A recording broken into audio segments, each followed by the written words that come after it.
बुलेटिनची सुरुवातच एका मोठ्या बातमीने आपण करूया। मुंढवा जमीन गैरव्यवहार प्रकरणासंदर्भातली बातमी आहे। पुण्यातली ही कथित मुंढवा जमीन गैरव्यवहार प्रकरणाची बातमी। या बातमीत मोठी अपडेट आहे।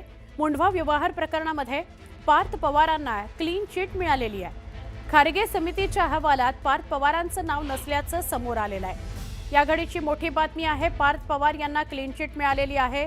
या मुंढवा जमीन गैरव्यवहार प्रकरणामध्ये पार्थ पवार यांचं नाव नाही असं समोर आलंय। म्हणजे खारगे समितीने जो अहवाल दिलाय या प्रकरणाची चौकशी करून त्यामध्ये पार्थ पवारांचं नाव नाही असं समोर आलंय। म्हणजेच पार्थ पवार यांना क्लीन चिट खारगे समितीच्या अहवालात दिली गेली आहे असं म्हटलं तरी चुकीचं ठरणार नाही। आमच्या प्रतिनिधी प्रणाली यांच्याशी आपण सविस्तर बोलूया।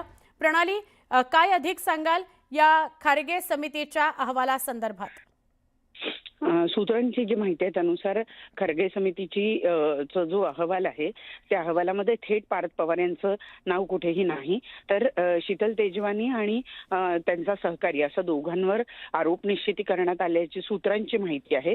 सोबतच असं सुद्धा कळत आहे की 21 कोटी रुपये शीतल तेजवानी आणि त्यांची जी कंपनी आहे त्या कंपनीकडून वसूल केले जावे अशी शिफारस सुद्धा करण्यात आलेली आहे। मुख्य म्हणजे मुंढवा जमीन गैरव्यवहार प्रकरणामध्ये पार्थ पवार यांच्यावर ठपका ठेवण्यात आलेला होता।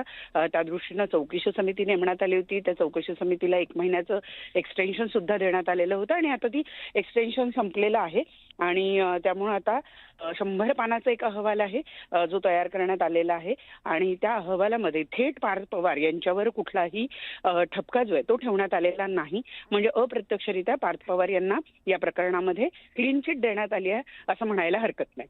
नक्की, धन्यवाद माहिती दिल्याबद्दल।